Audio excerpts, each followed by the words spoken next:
in general, I think people understand that our institutions are failing. Sure. And we can complain about it, right? Loyalty, voice, exit, those are our choices. Action, right? It is time to build. When these things are falling down, if we just complain or we leave or we say, well, I'm going to drive, we're missing the opportunity, which is build the world that we want to see.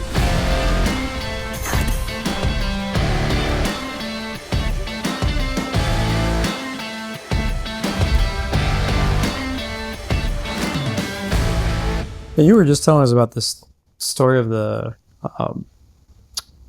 barcar. So was like, is that a thing that was unique to New York, or was that a thing that existed in other cities? We're going. Let's do it. That's awesome. It's casual. Let's go. It's great to be here. Yeah. Thanks for joining us. It's great to have you in Dallas. So that barcar, a rewind to like the origins of travel. When they started with trains, and before that it was ferries. They were competing on time. They were competing on frequency, cost, obviously for the end user. But the early days when Vanderbilt was running ferries, one of the ways he distinguished himself was with amenities. And so going up the Hudson River or going from Staten Island to New York, whatever it was, he would put in barcar, a bar. He would put in basically concierges, and he would fill these. He would give people dignity on their commute. Whatever their travel was, they got dignity along with it, and it was a strong differentiator. So fast forward to the railroads, the Pullman car. This guy became a billionaire in his dollars, right? Back in his day, he was one of the richest people in the country because he made these cars. And almost like a SaaS model, he staffed them with, Pullman coach, red caps, and the people who would come along with the coach, and he rented out their labor along with it. So when you were the Pennsylvania Railroad or the New York Central and you bought a Pullman coach and it was luxurious, it came with people. You had to keep on paying the Pullman company, like you had to pay a SaaS software provider. And that was the way that people knew that travel had to be. They say, I'm not going to, I'm miserable enough here and I'm miserable enough there. I'm not going to be miserable on my voyage too, because it was a 10-day voyage or something across the country. And so the amenities were important. And then they became, post-war, we became a very wealthy nation, and everybody could kind of afford them, right? We were in this position in America where suddenly the things that had been reserved for titans were now available to everybody else. They could get air conditioning. We could get the barcar on the New York Central Railroad or the Hudson River Railroad as they went back to New Canaan, Connecticut. And then as we saw, from the 1960s and 70s when all these railroads failed, they went bankrupt. I can talk all about why they did, and it was mostly the state, that caused their bankruptcies, these private railroads that built all the infrastructure we use.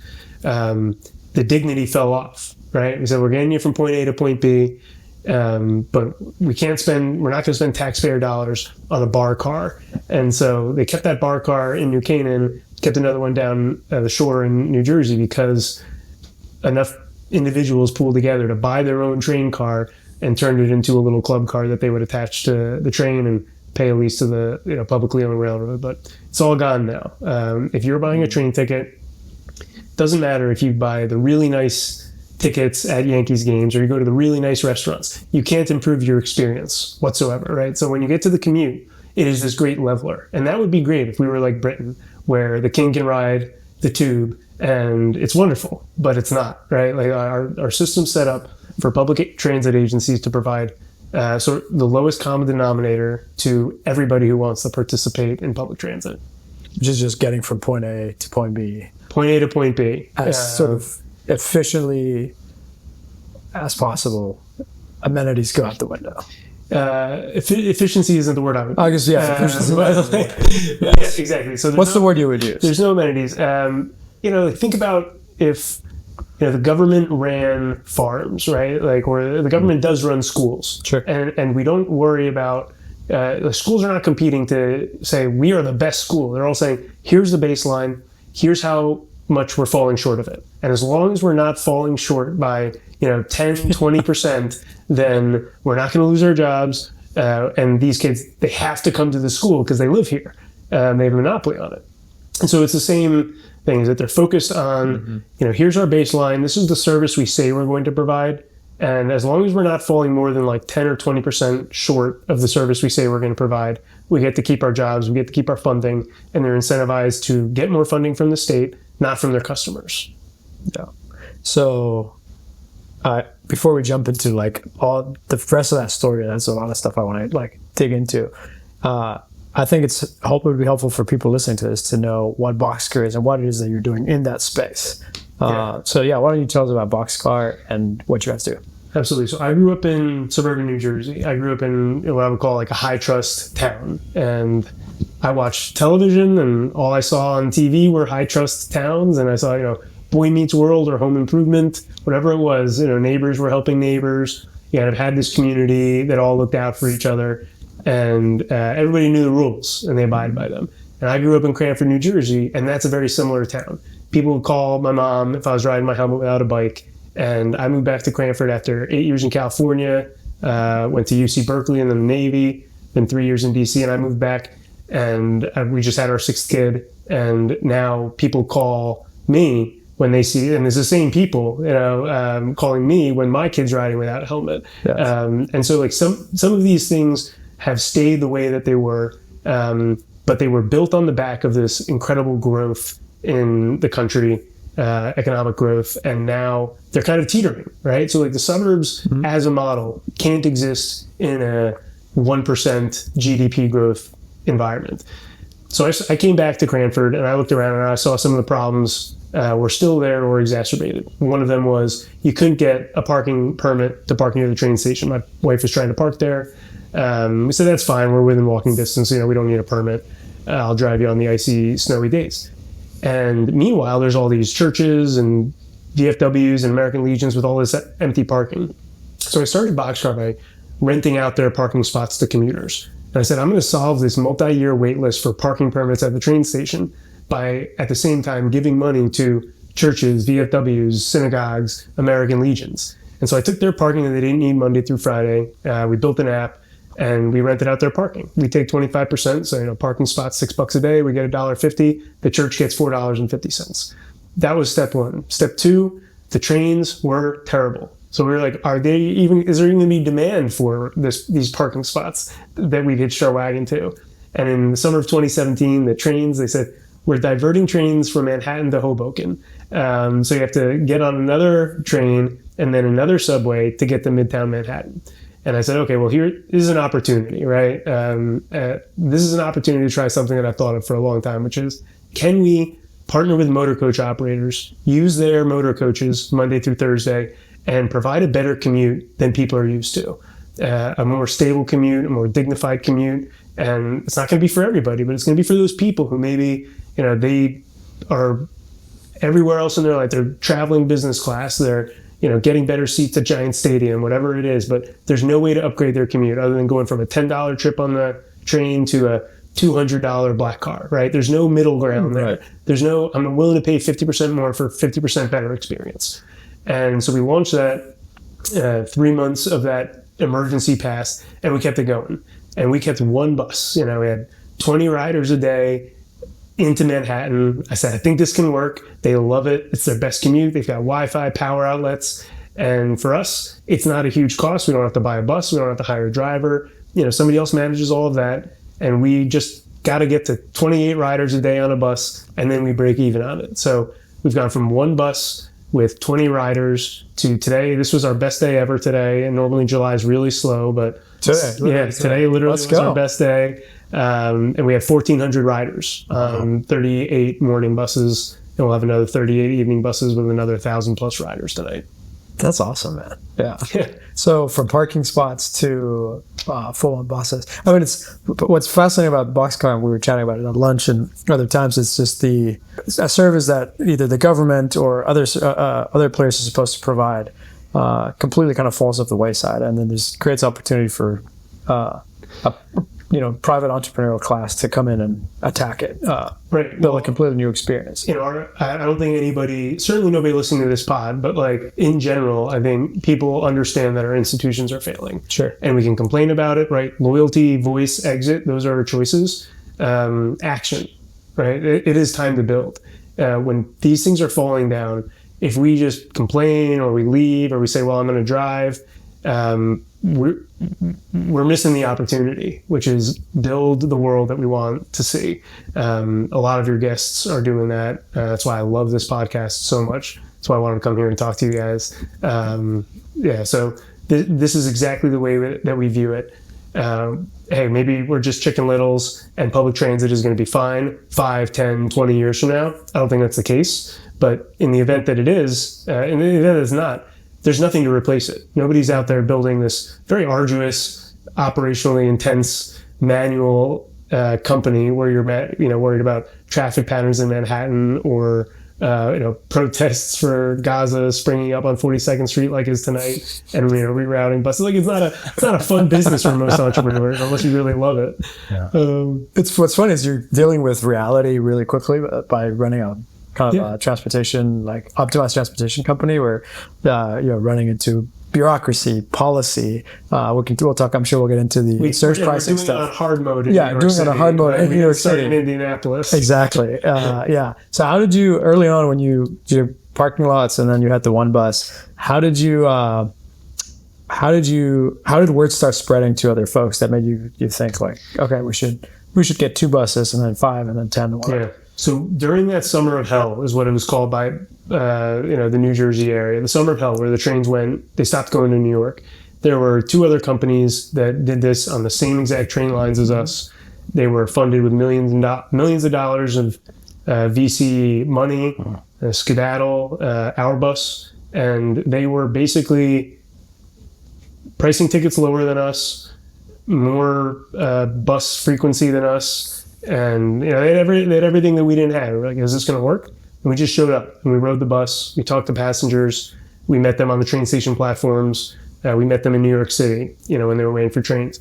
And every day that went by, we would get another 1 or 2 riders to take a chance on this thing.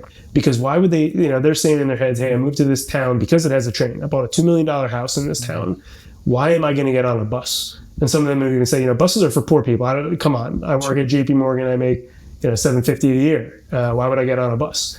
And so that has always been the difference. Like we're big acolytes of Paul Graham doing things that don't scale, right? He famously told those Airbnb guys, I know you're in YC right now, but if your owners who are renting out their spots through Airbnb are in New York, go to New York and talk to them.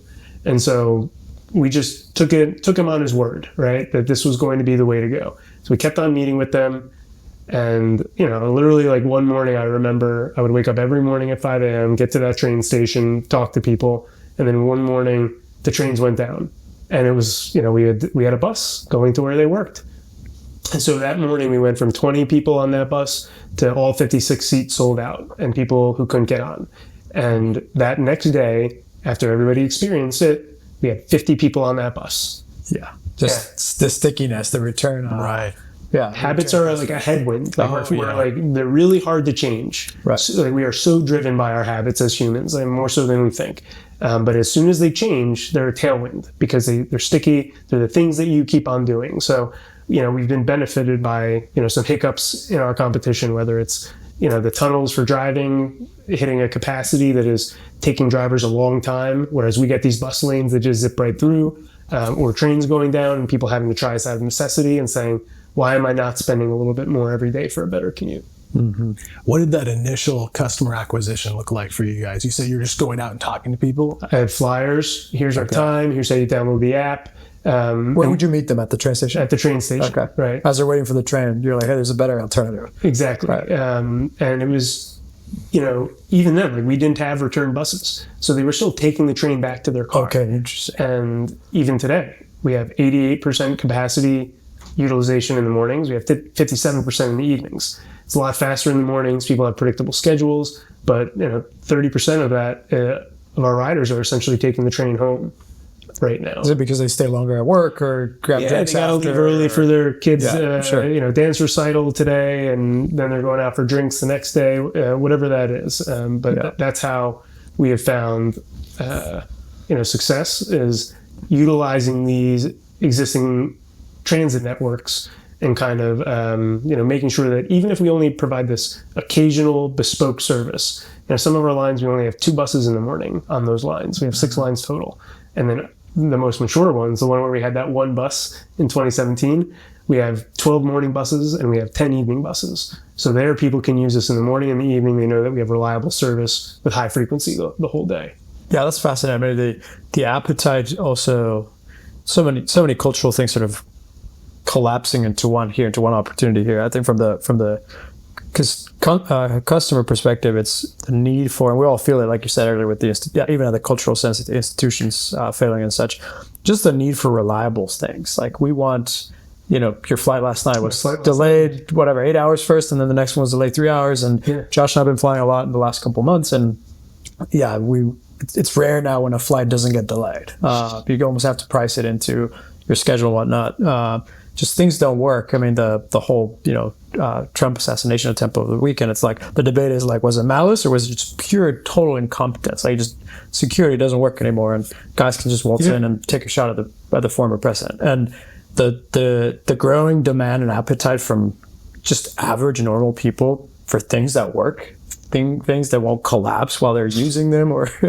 while you're relying on them, it just seems to be exploding. I guess that's what you guys are taking advantage of. It's like business too. Like business, it's always been interesting in the business world. I was shocked by this, but when we had these partners and we said we were going to do a thing, and then we went ahead and did it, they were astonished. They're like, "Oh, you did that thing." I'm like, "Yeah, who do you normally deal with?" The government. If you want to succeed at business, just find a couple good partners and do what you say you're going to do. You want to succeed in life. Just be a person who does what they said they were going to do, and you are going to separate yourself from 90% of everybody else, every other company in the world, which doesn't deliver or shows up late or reschedules you. And listen, it's not perfect. Our buses show up late. Our buses have flat tires. Sure. We have to cancel them. We live in an imperfect world because we work in the world of atoms, not bits. And so I always tell my team, in the absence of perfection, communication.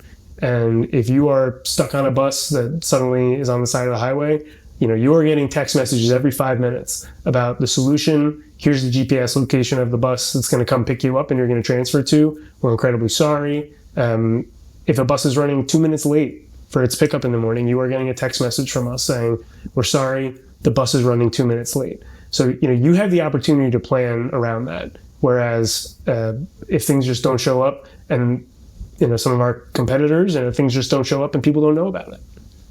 Yeah. As you look back, most people are creating businesses that are not logistics heavy. Yeah. It's a much, I would think, more difficult and real space. Any lessons that you learned over the last 7 years building that you look back on and say that was a big unlock or that was an important lesson? Yeah, that's a great question. This has been, I started this company to make money, to become a successful entrepreneur. I have fallen in love with it to the extent, and I've learned that nobody else wants to do this, and I've become more worried about the problems that we are going to see in transportation of individuals on the sort of middle mile commute. And so I think that, the biggest lesson has been your willingness to do something that is painful. It can be a moat, right? This is our, people ask what our moat is. They look at our tech. They're like, okay, I could replicate this with 16 engineers in a month or two. Is that your moat? The frequency of our buses, as they become very frequent, it becomes very hard for somebody else to come in and disrupt us. And then, I would say that I have learned that I was fortunate enough to start a business that I had no problem running for 30 or 40 years as a generational business that's going to change the way that people move in this country. And I'm fine taking it slow, right? Like I said, 7 years, we just celebrated our 7-year bus anniversary, and we had our highest day ever of 1,400 riders. It's not a lot, right? For 7 years of work, 1,400 people going in and 1,000 coming out. But it's, top line, it's a $9 million a year business because a commuter spends money every single day, 3-4 days a week. So Yeah. I mean, my advice would be start a business that you wouldn't mind running for 20, 30 years. You can look to the exit, but if you're looking at the exit, you're probably not building what you should really be building in life. Yeah. And that long-term vision means you can take way more pain in the short term. Yeah. Which is its own mode. Exactly. I mean, my advice, my lessons, a lot of them were just like reading Paul Graham essays. I had maybe 3 or 4 kids at the time that I started Boxcar. I was like, I can't fly to San Francisco for a few months and do Y Combinator. Right. So I'm just going to take him at his word that he's like writing these essays and doing these talks and actually trying to impart advice. And I'm going to just do everything that he says because it's free and I don't have the opportunity to go join an incubator, leave my wife at home with all these young kids. Like, it just wasn't feasible. So, it's just another lesson is people, especially entrepreneurs, we believe in ourselves so much that we're unwilling to take advice. And any time that I found myself going down the wrong path in Boxcar, I have generally looked at this and said, okay, I've read advice that I didn't follow from some of the really smart people who give advice about these things. What was the worst day in Boxcar history? If today is the highest, what's the most catastrophic? Worst day in Boxcar history, that's an easy one. So it was July 19th, 2017. So we launched buses July 10th. We had a week of 30 to 40 riders on the bus. Then fast forward to July 18th, and the trains go down, and all of our buses sell out with 56 riders. They all have a good experience. And the next day, and we'd only been running buses for a week and a half now, the commute takes 4 hours. There's a crash in the Lincoln Tunnel. There's a road closure in New York. Everything that could go wrong didn't go wrong. And we didn't have the experience or the history. And what's that subway? What would be the equivalent time on the subway? Yeah, subway riders would have been there. The train to subway riders would have been at their office in an hour. Yeah. It's 4x the time. Yeah. So it was a week and a half into our business running buses, and we could not even tell our customers that this never happens. We could not say, this is an aberration. There's never 3 to 4 hour commutes on the bus because we didn't know. Maybe this happens every week. We've been doing this for 1 week. And it turns out it's been 7 years. That's still, to this day, our worst commute ever. But that's when we went from 30, 40 riders taking this nice new Midtown bus that just started running, 56 riders who had a good experience on the day the trains went down. They all booked the next day, and they all had the worst commutes of their lives. And we went down to 10 riders on every bus for the rest of that summer. 10, 12, slowly climbing back up. But I remember, July 19th, 2017 was the worst day in Boxcar history. Worst month was the pandemic. Yes. Beginning. Yeah, so let's talk about the pandemic. How did you guys navigate that, the shutdown and lockdowns of everything? So Boxcar 2019 was focused on parking acquisition. We loved the buses. The buses made people really happy. We didn't know how far we could take them. We didn't know if they could work in lots of different regions or just a few. And they also had a cost component, right? The carrying cost of a bus is about $1,500 per day. And so if you're running a bus and it's half full, you're breaking even. If it's quarter full, you're losing $750 per day. Sure. Right? Well, with parking, suburban parking near suburban train stations outside of New York, Boston, Philly, DC, Philadelphia, and San Francisco, we had parking. We were acquiring parking outside all 6 of those legacy transit cities at the end of 2019. From churches, from synagogues? Churches, exactly, VFWs, whatever's within a quarter-mile distance of those that people can walk to the train station, and whoever needs money for their institution, right? It's really hard to go to an apartment complex owner because he's like, well, I don't really need an extra $80 to $100 for a parking spot. I just need to lease 2 more units, and that's 100x that. So we go to these places, and even when we get 50 parking spots and there are 0 people parking them, it doesn't cost us anything, right? It's just a revenue share with the owner of the parking lot.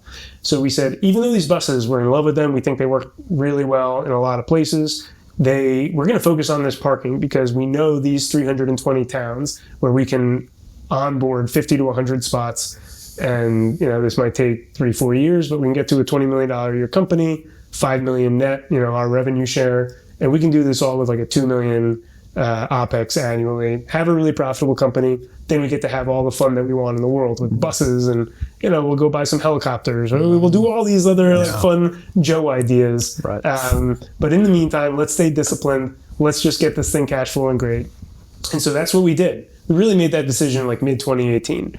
So by early 2020, we had 3 months of profitability. We weren't a huge company. We were 2 million top line, 500K net revenue, and we had like 450K in annual OpEx. So we were like generating a little profit, steady as she goes, right? Pandemic comes, we fall 100%. We made cruise ships look good, like the way that we performed financially. So we suddenly, we spent a week canceling all of our credit cards and all our subscriptions and everything else. We apply for our grants, our loans, we do all that stuff. I'm watching Entourage at home. I'm watching Billions like this. I hate it. I'm like, this is miserable. We're doing nothing. And my favorite video game in the world is just checking on my phone, new users, reservations, occupancy. I've lost my dopamine, which is seeing Boxcar's growth, hitting new highs, and filling up these parking lots, filling up these buses. And so 2 weeks go by, and I say, we are a marketplace for suburban services. The things that we have right now listed are, bus seats and parking spots. But anything can be listed. What do people need right now? And so we couldn't get groceries. So we turned to a friend of mine who couldn't sell his groceries. He was he owned a massive produce house in New Jersey, and he was lamenting to me that his food was all, his customer was restaurants, cruise ships, schools, and airlines. That's who he sold to. So it was piling up. It was going bad. And so we started running in these empty commuter parking lots, these drive-through groceries, where you could order your groceries, just like you were ordering a parking spot. You could choose the groceries you wanted. You book it with your license plate, book it through the app. It's associated with your license plate. And then we would just have cars driving through with their trunks open. And we ended up bringing in 20 different local vendors in all of these places. So you would get your DIY pizza kits, local cupcakes, your produce, your milk, your eggs, your meat. And you would just be driving through. All these different vendors had access to our Backend app, so they would just look at your license plate and see what you ordered from them, plop it in your trunk, and we were doing like 500 cars at a time in these things in like 2.5 hours. And all the parking lots were empty, so we had these nice centralized locations where people could drive through. So, we were normally doing at that point, $120,000 a month. We did like $500,000 in grocery sales at a decent margin for those first few months. We started seeing things started to open up. So we said, what are people going to want when they open up? We were looking at Korea, which was opening up a little faster. People were doing drive-in movies. So we got everything in order. We got the rights from the studios. We got the locations. We got permission from municipalities that we were close with. And the day that Governor Murphy said, we can now do outdoor activities on a limited basis, we announced and we sold out our first 10 drive-in movies. So we hosted these in 60 different towns throughout New Jersey. We hosted drive-in movies, and each of those times we would acquire hundreds of new customers in these towns where, not only were we making a little money and keeping the team busy, because that was the real goal, we would gain all these new customers, and a lot of them, their first purchase was a drive-in movie back in 2020, and their second purchase was like 3 years later, a bus ride, and now they're regular bus riders, right? Amazing. And so we did $100,000 of socially distanced Santa Claus appointments, and we started partnering with all these local vendors that did great stuff. Mobile auto detailing in your driveway, barbecue grill cleaning, people pay for that, go figure. Garbage can cleaning, firewood delivery. And we've got about 15 of these now that still, we're doing, 30,000+ a month in local services. So if you're a customer of Boxcar and you ride our bus, you're also probably somebody who values their time more than their money. You're willing to pay for increasing the quality of your life or increasing the amount of free time that you have. You're busy, you work hard, you've got a family, and you don't want to spend your Saturdays taking your car to get detailed. So we'll do it in your driveway, and it's a revenue share with Boxcar. And this is really helping these local vendors as well, these local people who do great jobs with what they're doing, but they don't have the best tech. Marketing's a challenge. Boxcar's already got these 60,000 customers in New Jersey who have their vehicle, address, and payment information all saved, and we've got a high trust relationship with them. So we just allow them to sell right to our customers, and we make people's lives better. That's so awesome, and it's something you've referenced throughout, especially here in the pandemic story, is the back-end team, the engineering team. You've been talking about sort of the real world aspect of Boxcar, which is a parking lot, picking people up in a bus, driving movie theaters. Talk about the software component of it. It sounds like it's also a really extremely flexible team, just like a lead, we're going to do movie theaters now. And then it's like, all right, we're building that into the app. And now we're doing this, we're going to build that into the app. What's the software side of Boxcar look like, and how do you run that team? Yeah, so I keep coming back to Paul Graham, right? So do things that don't scale. This was an idea that I first had. I was getting out of the Navy. I was in San Diego. I said, hey, there's all these parking spots downtown, but I can't park to save my life because they're all taken, the empty, but I'm driving by these empty lots. And I thought about this marketplace. This was back in 2011. I looked around, and there were these 3 other companies funded with millions of dollars each that were trying the same thing, essentially Airbnb for parking. And so I said, oh, that's fine. I'm not going to compete with that. I don't have any VC connections. I'm in the Navy. I don't have any tech expertise other than the website that I made in college, help fund my extracurriculars in college. I started an e-commerce site. And so I went and I started a meadery, and I moved and was doing consulting, and I worked at another startup while my wife was in law school. And so I revisited this when I kind of stepped away from my part-time role at Golden Coast Mead, which I founded. I had a little more free time, so I was thinking about some of these ideas, and I saw that all these Airbnb for parking companies had come along, gotten a bunch of funding, and failed. And I was like almost curious academically, like, why did they fail? It's not the best idea in the world. It's not a self-driving car, but it's not the worst idea in the world. There should be a business here. And so I spent 2016 calling these people, investors, founders, employees, anybody who worked at any of these, ParkX, Roost, whatever it was. And I was like, hey, this, you raised $3 million. What happened?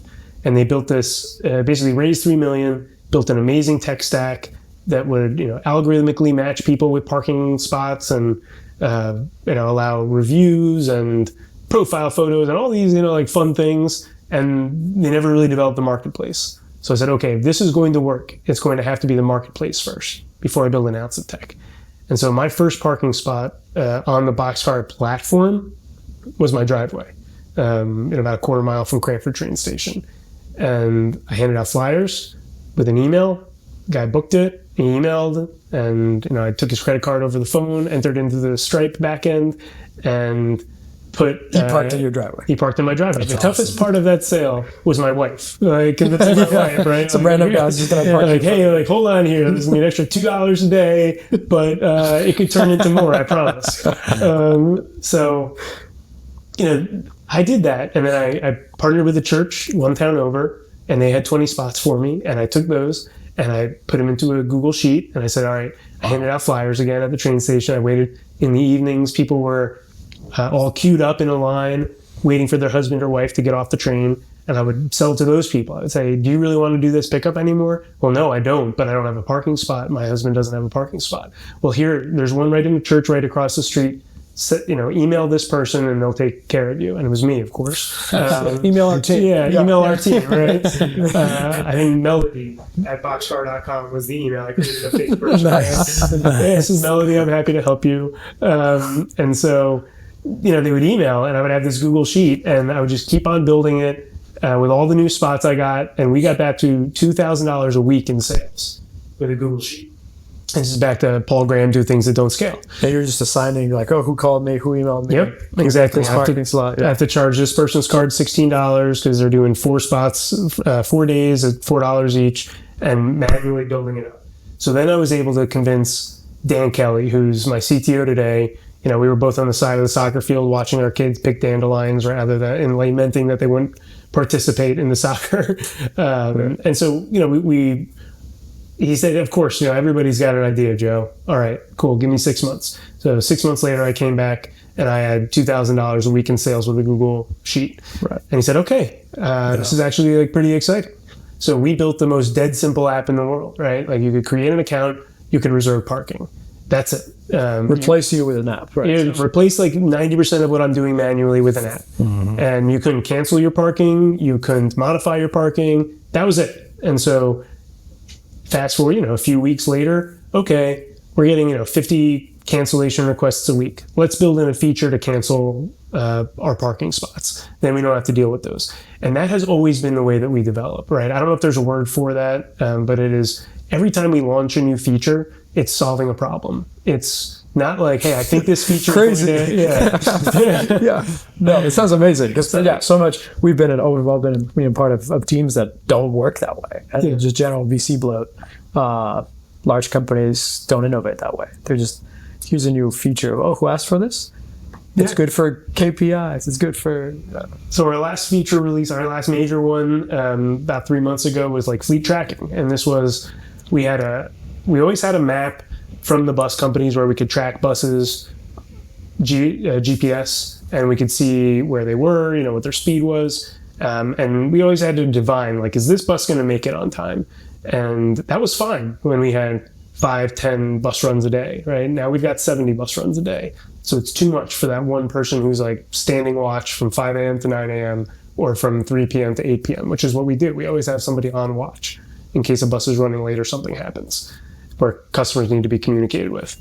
So we built this fleet tracking dashboard, right? So it integrates with the GPS location of the bus. It integrates with, Google Maps API that brings in the traffic, and it tells us we're just now looking at a single pane of glass that says, are these buses ahead of schedule or behind schedule, and by how much, and allows us to easily send a message to everybody on that bus, and then we'll slowly automate that. But we didn't have to guess because we were already doing it with Google Sheets and links to each of those buses' location that we were clicking like madmen. But now it allows our small team, and we still only have 10 people on this team, we can go from 70 buses a day to 700 buses a day without adding more personnel. Yeah, so there's a problem that you're already solving in some way, whether it's Google Sheets, manually, it doesn't matter. And then when that problem gets big enough, you say, all right, this is something we're building it. And then you build it. And then a new problem, you start solving it sort of with low-tech solutions, gets big enough, you're like, all right, let's build that in. Yeah. Everything breaks when you triple in size. Yes. It's like a good rule. I don't know who said that, but it's 100% accurate. Everything breaks. Payroll breaks, like customer service breaks. So, we keep on tripling in size. And so as long as our tech, we're not in debt, as long as we're keeping up with where we need to go, we're in pretty good shape for the most part. That's awesome. So a big part of, we were talking about this at lunch earlier too, big part of some of the stuff that you run into at Boxcar is the bureaucracy and policy side of New York. So recently, I guess you and I met up in New York before the surge pricing decision. We were all excited about surge pricing, what it would do for Boxcar. Surge pricing was on the docket to be passed, and then it didn't, like all of a sudden. Why don't you talk about that and maybe just the general relationship between Boxcar and policy in a place like New York City? Yeah, we work in a very regulated world. So like the first contact point is the suburbs, like the municipalities. So we always come in, we say, listen, this isn't an Uber style relationship. We're not here to, crash into your town. We think this helps. We think this parking helps. We think this bus service helps. If it doesn't, if you don't want us, if you don't like the look of the cut of our jib, that's fine. We don't need to be in this town, but we think that it'll enhance your town, make you more attractive to newcomers, make your residents happier. And that's our, some of them say, well, we don't think the parking really works with our zoning, but it's such a good help that like, come on in anyway, or we'll change the zoning, or we'll give you an exemption. And then they say the bus, I don't know, why would people ever get on a bus? And we say, well, you leave that to us. It doesn't cost you anything, right? Sure. We're not asking for handouts or subsidies. And then as we leave there, we go into, we go through the Port Authority's bus lane. And, that's another thing that you need permission from. And it allows you, you can only really work with DOT and MCC certified motor coach carriers in order to get through there. So that's another thing, right? You get into New York, you got the MTA and the NYC DOT and the New York State DOT to deal with. These are all human relationships. We've had reach outs regularly from the New York City DOT saying, you can't do this. And we say, hey, cool, this is our 4th time hearing that. Here's the reasons why we think that we can do this. There's a landmark interstate commerce case involving another large bus line. We are an interstate carrier. and these pickups are not idle pickups. We are not idling. They are flyby quick pickups. And they say, okay, you're right. You can do this. And then another 2 years, next year, somebody else reaches out. Hey, you can't do this. Yeah. You say, all right, well, good point. But we actually can X, Y, Z. Sure. And they say, okay, great. But yeah, if we were doing this from San Francisco, we might be getting these letters or these calls and saying, okay, I guess, New York is out. We're on the ground. We're meeting with these people in person. It's a lot of meetings. There's a lot of manual work. The suburbs aren't attractive to most founders because you look at, New York City, 10 million people, everybody's 6 feet tall and stunning, right? And then you go to the suburbs and it's, 20,000 people in a town. Oh, come on. I'm going to do all this work. I'm going to meet with the town, the zoning board, the church elders who are very nervous about renting out this parking lot that they've spent the last 30 years trying to keep people out of. Sure. All these meetings, they take up this time. And if you're not passionate about the end result, if you don't think that it needs to exist in the world, you'll say, well, we have to either solve this with tech or not do it at all. And we think that it works. Everything that we do, unless there's a pandemic, is essentially an annuity, right? Lots of upfront work, meeting with these decision makers, convincing them of what you want to do, and at the same time, getting the bus line to break even. But then once it does, you don't really have to worry about customer retention. We have an incredibly high retention rate, and then you get to add more buses, more parking, whatever it is, and all of that makes the whole network more valuable. And so surge pricing, what would it have done for Boxcar? And then with it gone, or at least for now, what does that look like for you guys? Yeah, surge pricing, so interesting. So in 2017, they said, the state of New York, the legislature mandated surge pricing. And they obviously adjusted over time the implementation date. And this is pricing for folks who don't know the layout. It's pricing for the bridge or the cars, right? The cars, right. So coming into the island. Yeah, right. So in London, it's called, I think, the high efficiency zone, where they say we don't want congestion in the city center, and so we're going to implement a toll the same way that bridges are tolled or turnpikes are tolled. We're going to implement a toll for this region of Manhattan. And it doesn't matter how you get here. You can come across city streets, but as soon as you pass below 60th, you are getting charged an extra $15 to be there. And okay, well, people don't like paying $15, but they really don't like being stuck in traffic for 45 minutes to go 8 blocks in New York. And so this was going to be an adjustable dynamic rate that was going to reduce congestion by 30% and kind of keep on raising the price until you get 30% less congestion. By the way, the other 70% of the people who are driving in are thrilled. Sure. Because they're willing to trade their money for their time. Yeah. It's a nice deal. trade across the board, yeah. Exactly. And so this was mandated. We didn't lobby for it. We didn't ask for it. But once it was mandated and it went through the courts, all these different threats to it went away and failed. And it finally got to implementation date. And 2 weeks beforehand, Kathy Hochul came in a pre-recorded presser and said, I've decided to suspend it indefinitely.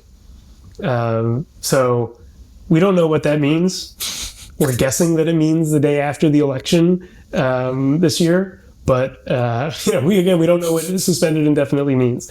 And so in that world that we operate, we work under a system of laws that get turned into regulations that get implemented. If they're ever challenged, or fines are assessed, or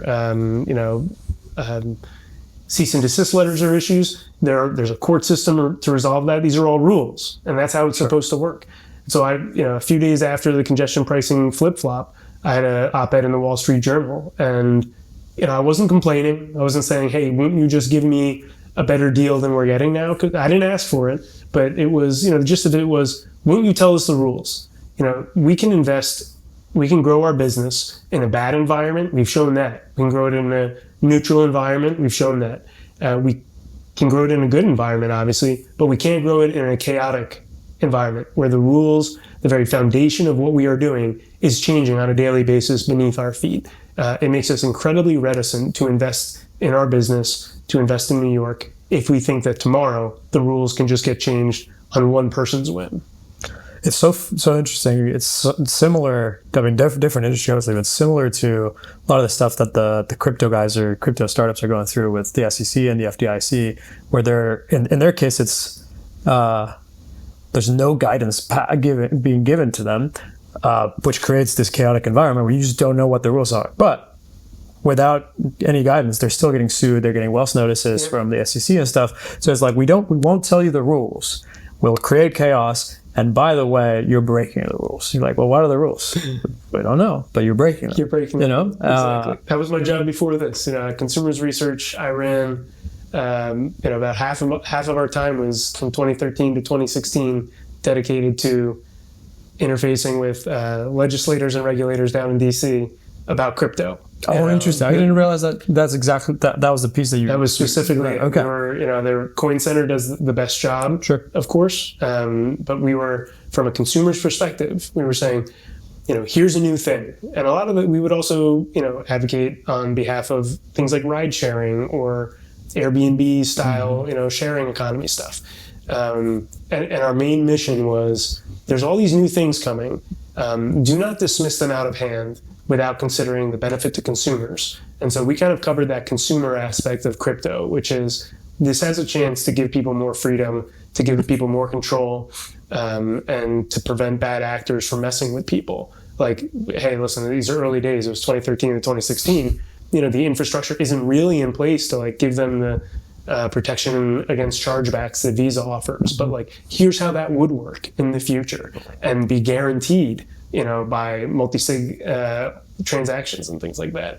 And so again, we did well. We would always bring people up to Bretton Woods every summer, off the record, of course, with CFPB, FDIC, SEC representatives, representatives from some of these really strong anti-crypto and pro-crypto senators and representatives' offices. And we would have these forums. So yeah, it's I'm used to working in the regulated world, and it's, I think, one of the biggest hacks that you can just meet people face to face. But yeah, as you know, the SEC, since Biden has come into office, has taken a much harder line against crypto companies, saying, no, we don't want to have a meeting with you.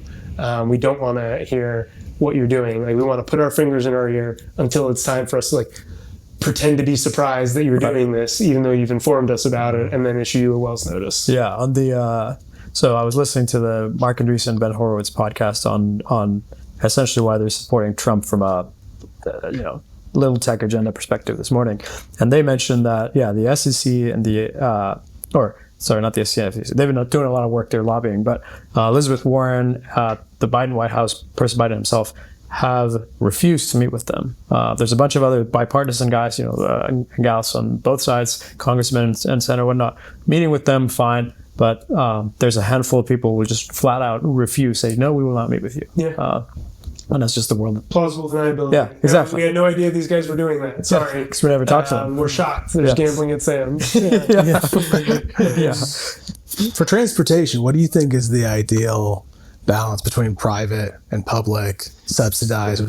What's the ideal world that you'd like to see That's a great, 30 years down the line? Yeah, so public transit needs to exist, right? There needs to be something that serves people who cannot afford what it costs to bring people from place to place. So fare box recovery is the word, that's the term that's used. What percentage of your operating costs as a public transit provider are covered by your fares? Right, so a good one runs at a 40% fare box recovery, but some of their lines might run at 110% fare box recovery. Usually not. Usually their best lines are running at 90 to 100% fare box recovery. They're still losing money on them, but they're losing less. They're serving highly high net worth areas, high income areas, and they run long distances, so they charge large fares. But they're not. It's not like they're using those ones to offset the ones that low income areas that need it, right? And so I think that probably 50% of what NJ Transit does right now, and what the MTA does for Metro North and LIRR, can and eventually will be done by private carriers. So that's you have to remember that these businesses and this infrastructure was built by private hands, by private money. right? Stanton, the Pennsylvania Railroad, he built tunnels under the Hudson River, and it took 3.5 years. And now we have the Gateway Project, which is funded by, with tens of billions of government dollars, and they just moved the deadline, the estimated completion date back from 2031 to 2040, right? Yeah, and they're running parallel to the ones that the Pennsylvania Railroad built Right. 98 years ago. Wow. Right. Yeah, California had that quarter incredible. mile track of high-speed rail for I forgot how many billions of dollars in 10 years. Some absurd stuff. That's what I think gets lost, is that people look at this and they say, well, that's public transit. Of course, it's going to stay public transit, but public transit is the aberration here.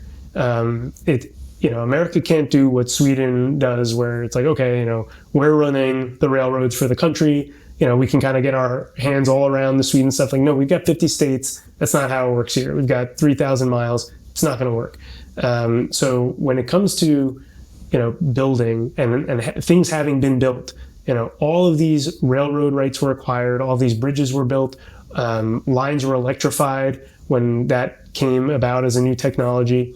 And all the technology on the trains that we see today, the air brakes, the signals, this is all stuff that predates public transit basically being gifted or seizing, depending on your perspective, these assets. Since then, since the 1970s, we have not seen innovation, because again, we go back to incentives. They're not competing against anybody. In New Jersey, we had 3 major ones. We had Delaware, Lackawanna, Erie, we had the Pennsylvania, and we had the New Jersey Central. And all 3 of these lines were miles apart from each other. So they had to get better service at lower costs and more frequency and higher comforts, because otherwise somebody could drive to a different train station or find another, or move to another town that had better service. And now the incentives are not they're not there, right? You don't have NG Transit is competing against itself. And so I think the general consensus is, if you were to ask the random person, even, Andreessen and Horowitz, you could ask them and they would say, well, yeah, when they run out of money, they'll get a bailout. What I expect is going to happen is, at the same time that public transit agencies really start running out of money, which is 3 to 6 years from now, the states, the municipalities, possibly even the federal government is going to be not in a position to execute those bailouts. That kind of bailout, like the bailouts that we saw with the airlines in 2008. Exactly. So what's going to happen? Well, cars break cities. If everybody just starts driving, it's not going to work. So they can reduce service. Well, that makes it less valuable. Yeah. They can increase fares. That reduces ridership. And so that's the transit doom loop. Transit systems are incredibly susceptible to these doom loops of increased pricing, lower service, lower ridership. Well, now we have to either reduce service further or raise prices more.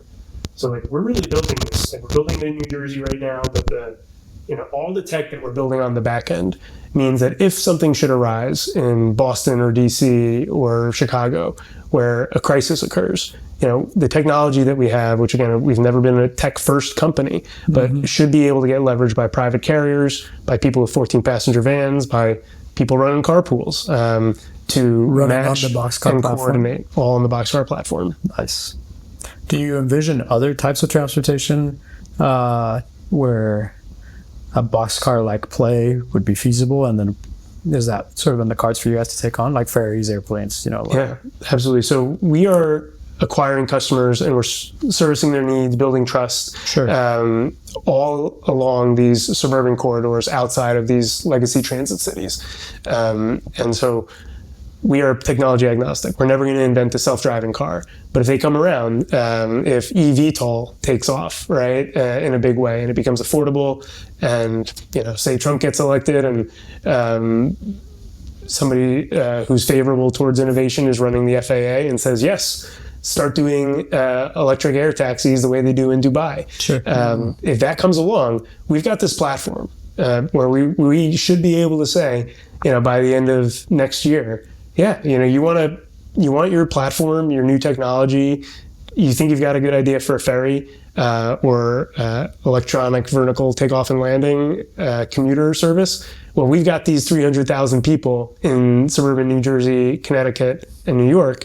We can get it in their hands instantly, and we can handle the marketing, the customer service, the operations, and partner on that level. So yes, we are somewhat mode agnostic. We're starting with these big trunk lines with 56 passenger buses, but there's a lot of ways to like fill in the cracks with 14 passengers, and then the holy grail, which is carpooling. Right? People have tried carpooling apps the same way that people tried Airbnb for parking, which is like build a great app and then try to boil an ocean, get everybody to sign up at once. It doesn't work.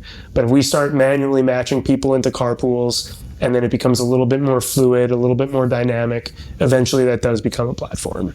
Yeah, that's fascinating. So then you have this network with essentially an open-ended protocol on the other end that you can plug into the needs, like you're saying earlier, the market of public service arbitrage in a sense. Or not public, but just like it was parking lots first, and movie theaters and other things during the pandemic, now buses. But if eVTOLs is now this endpoint that you can essentially API your network into, you just plug it in as a additional outlet for those that want to take advantage of that.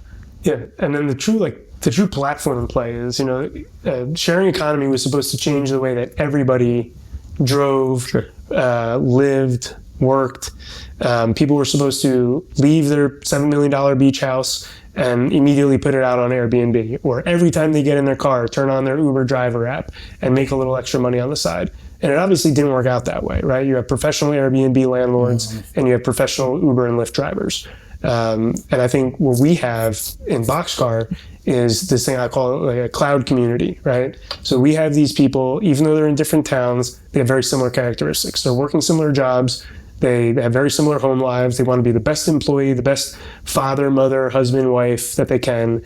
And they're never going to put on their Uber driver app and get told that they have to go 20 miles and pick somebody up and go another 10 miles into the city. But if we can say, filter out like who you would be willing to drive today and where you would be willing to drive them. So if somebody works at JP Morgan, they say, yeah, I'll take JP Morgan employees. Cool. We've got 5,000 of them within 2 miles of you. Or if they say, I'm willing to take people who have been Boxcar members for more than 2 years and live in my town or the town next to me. It's like a high trust society. That is a high trust area. And they're going to say that person's not going to start like smoking a cigarette in the back of my car unless we both like smoking cigarettes in the car, right? Like this is a new filter. We don't want to discriminate there. And so that's the opportunity to really say, these people with $7 million beach houses, they would never put them on Airbnb, but at the same time, if somebody at work says, oh, hey, can I rent your beach house for a week? They say, yeah, sure, no problem. Here's the price, and it's an analog relationship. It's still getting rented, but the ability to say, yes, I will rent out my house in my town where my family lives. There's a small pool of people that you would do that to, right? You could, if they're in your church, if you know them really well, if you work with them. And so we want to take that and kind of unlock that real potential of like the sharing economy that was initially promised many years ago. No, I love that. I mean, I think that's why, whatever, we met a year ago, there was so much synergy between the way you think about Boxcar and the stuff we do in New Founding. Two key principles way back in the day when we were thinking about New Founding, how to build it out, was trust, like how to build trust and trust communities, and then curation. Yeah. Which is basically what you're describing. You have this high trust network that then you can curate out or in parts of that network to make like really high value connections. The challenge with, and I think that's just generally as institutions decay, as people try to work, live, do life with people who share their same vision for the future, trust and curation become more important. The algorithms of the platforms of are sort of open-ended by design, democratizing this, that, and the other, like you're saying, which is, in zero interest rate environments, it's really nice because you can just ride that growth curve to the moon. But then as people actually buckle down and say, no, actually, I just want to, rent my car or my house, my driveway, my house, whatever it is, with a unique set of people, then curation and trust become like absolutely paramount. Yeah. We had a high trust society, right? It was the one that all of our parents grew up in, I would guess. And if somebody blocked you in at the store while you were shopping, you could count that their keys were in the ignition and you can move their car, right? And you could back yourself out, or their keys were in the visor. And so we now have the technology to replicate this, right? So like we've started building spaces. We've got physical spaces that we're now leveraging to kind of bring these communities together. We got some coffee kiosks on train station platforms where people grab their coffee, they grab their Kind bar, whatever they're taking that day, and they say, "Hey, it's me, Santiago. I grabbed a large coffee and a Kind bar," and they walk away, and that's it. And they get billed through Boxcar afterwards. And That's awesome. While they're on the train, they see a charge come through for those two things. They don't have to swipe their card. There is no credit card accepted at these Scan your stations. palm nonsense. Nope. You sign up for Boxcar, you enter your credit card and your name, and then you walk up, you grab what you want, you say your name if, probably don't need to after your third or fourth one. Sure. Because the employee gets to know you, and you walk away. So, in the 50s, it was put it on my bill, and they said, if you're creditworthy, in their head, this social calculation, sure, I'll send you your bill at the end of the month for all the food that you bought from me. This guy's good. Yeah, this guy's good for that bar. This guy's good for that, yeah. And so we are working to replicate that with technology so that people can once again live in that, high trust environment where they can just walk on a bus and know they're going to be with people, or park in a parking lot, or grab what they need and go, or go co-work. And it's not a massive co-working space in New York with people who think that they're in a one-time interaction with you, right? If you're doing it in a Boxcar space, you know that these people are in your community. You know that you have a reputation to uphold. It's kind of like the long-term vision. Do you imagine those developing into like true third spaces in terms of like a place that people hang out, just go to unwind? Like, I don't know if you guys, I know you've read P.G. Wodehouse. I don't know if you have, but like in his novels, he always had like the Drones Club or like these old English clubs where people would just congregate and hang out after work. Do you imagine those as being sort of in that line? So our first Boxcar station is under construction right now. We bought a property right next to our Cranford pickup about 2 years ago now, and we have the vision for this is until 9 a.m. Boxcar bus waiting room, right, with coffee, concierge. You can walk up to the concierge and say, "Hey, would you mind sending my wife flowers today?" Or here's my dry cleaning, and it'll show up back at your door that night. And so that's an integration with all these little vendors in town that don't have a spot right next to the train station. They're going to be able to leverage this space to sell to these commuters that are running to the train, running to our bus.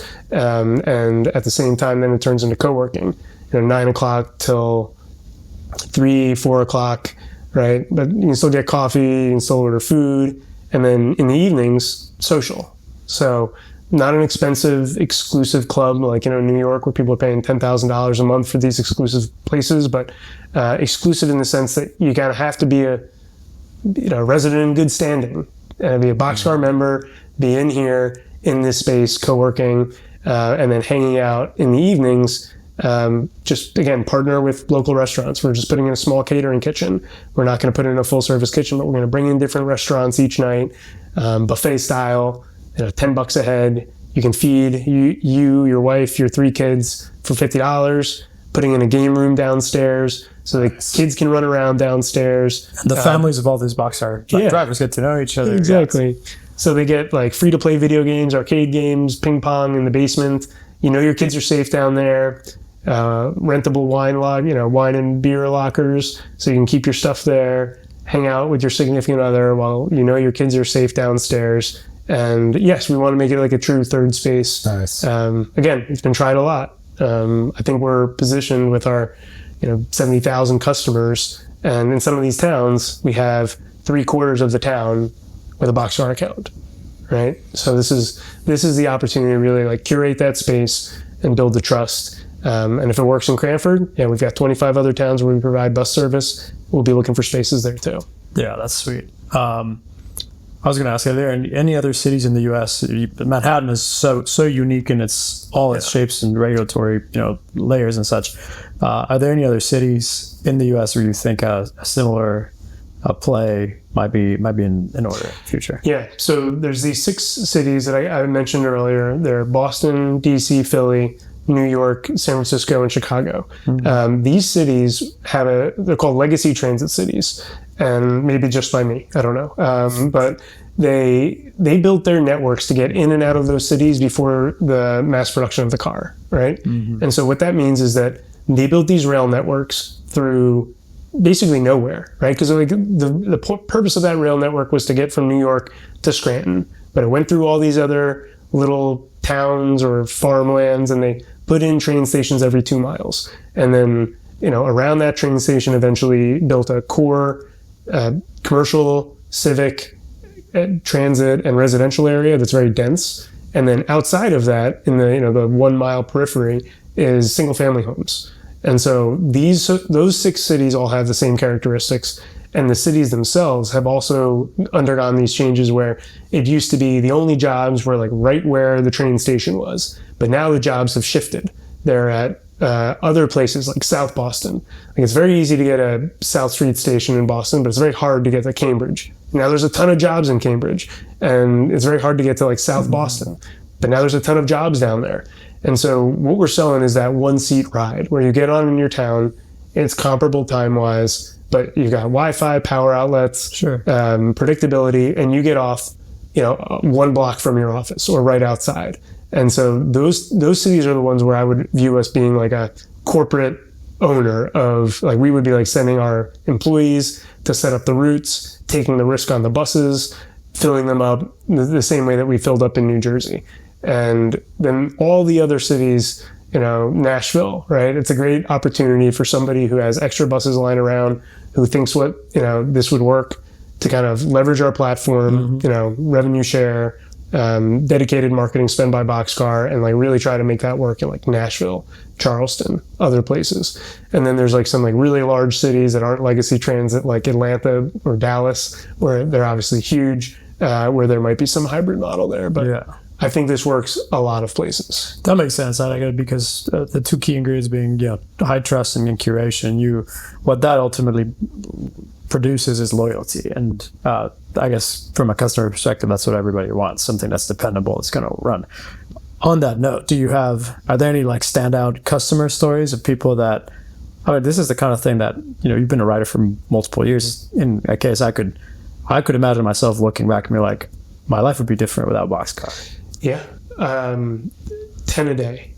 I mean, every single day, people tell us, I would have quit my job or moved to Westchester County if Boxcar didn't exist. I never would have moved here in the first place if I hadn't. Just because of the commute. Just because of the commute. Wow. All the time, realtors put in their listings, this town has a Boxcar bus. This is the relationship between transportation and real estate is as old as time, right? Sure. Like Transcontinental Railroad got grants of land, 1 mile or 2 miles on either side of the railroad, and that's how they made their money. They didn't make money on the rail. They made money by adding value to the land and then capturing it. Like, we don't have a chance today to buy up the towns and sell the real estate that we're adding value to, but we do have all these other services, right? So once we get trust from somebody and we say, hey, by the way, we can do your grill cleaning, your auto detailing, your all of these other garbage can cleaning, firewood delivery, all these other services, that's a way where even if like we don't make money on that person on the bus ride for 6 months, we're able to bring in these other value add opportunities. Long term, I would really like to take a swing at building a city. There are all these non-transit oriented cities in New Jersey and outside of these other legacy transit cities, where if you were to do a development, you could buy the land very cheap, you could build, and then if you could then on day one, when you start leasing that thing, say, by the way, there's 10 buses every morning to and from New York City. I mean, you're going to be able to double the rents that you would have without those buses. Yeah. So that is an opportunity for us long term. That's why I want to be here for another 20, 30 years. It's because I want to do that. Like, I loved SimCity when I was a kid. I want to do that with like a 1-to-1 scale model. Yes. And, I think it's just, it's the way that it used to go. Read all these stories about the great book, Bubble in the Sun, about these people who moved down to Florida and just founded cities. And you don't see people founding cities anymore. No. But I think we're I think we're going to be back, baby. Soon. Yeah, Let's go. it's time to build. Awesome, build. man. Yeah, this has been an awesome conversation.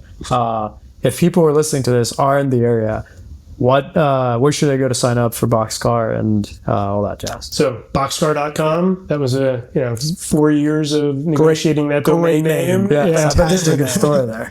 Yeah. There is a good story there. I mean, the interesting part was that for 4.5 years, I tried to pretend like I was a really small fish, right? Like, this guy's been squatting on this domain for years. He doesn't have to sell it. And so I was like, oh, like, we're just starting off. We don't have that much money. And then eventually, like, after 4 years, I pivoted. And I was like, listen, like, we're hitting a lot of success. We just got funding from these people. Like, I'll pay you half of what you're asking. And there's an interesting thing in buying domains that there's always going to be somebody who eventually is called Boxcar in this guy's mind. Sure. It's going to be big and will pay $1 million, right? Or hundreds of thousands. But once you become big enough and you start pushing that, right, he's like, oh, nobody else is going to start. Got the brand. Yeah, nobody else is going to start a Boxcar now because this is the one that is really successful. If you Google Boxcar, like, nobody else is going to be. Yeah, exactly. So it was only when I started changing and saying, no, we're a big deal now, and we got it for $75,000, down from 150 to 200, where his asking was for 4 years. I don't know. You never know if it's worth it. That's right? a great name. You never know if a billboard's worth it or anything else. Such a good name. Well, I like trains. Yeah. And that's the American Boxcar brings us everything. Like, we don't think about it, but that's everything that we need is in the Boxcar. Sure. And so as we go from parking and transit, office space and some services, we want everything to be, if you live in the suburbs, we want your realtor to hand you a card saying, you'd be insane not to join Boxcar. Even if you're not a commuter, everything is at your fingertips. Here's your first month on me. So yeah, if you live in New Jersey, you work in New York, check out boxcar.com. We've got a lot that is going to help you out. And we've got the best customers in the world. Like, really, they are so amazing. I think we did 180,000, individual transactions last year. And that's, we generally batch them, or we only charge them every other 2 days to save on credit card processing fees. Sorry, Stripe. But, and we also extend them a little bit of trust in doing that, right? So we only charge them every 2 days. Of those 180,000 transactions, we had 3 chargebacks. So again, it's like this two-way street. So we're really happy with the progress. The team's amazing. We've gone from 3 people to 9 people. Like, I think we're going to stay at this 9-10 size company, from $9 million a year to $30 million a year. Awesome. It's so great to have you on the pod, man. This is a long time coming. It's my favorite podcast. I listen to you guys all the time, and excited for what the next 4 years are going to bring. Thanks, man. Yeah, we're going to win. Awesome. Yeah. Thanks for listening to this episode of the New Founding Podcast. New Founding has become a rallying point for founders and investors who are taking serious bets in the face of a stagnant business culture. Our venture fund backs founders building dynamic companies, powered by American ideals and a positive national vision. These are the kinds of founders that embody the optimism and competence of the people who come on this podcast. If you're interested in investing in our fund, check out newfounding.com/venture fund and follow the link to apply.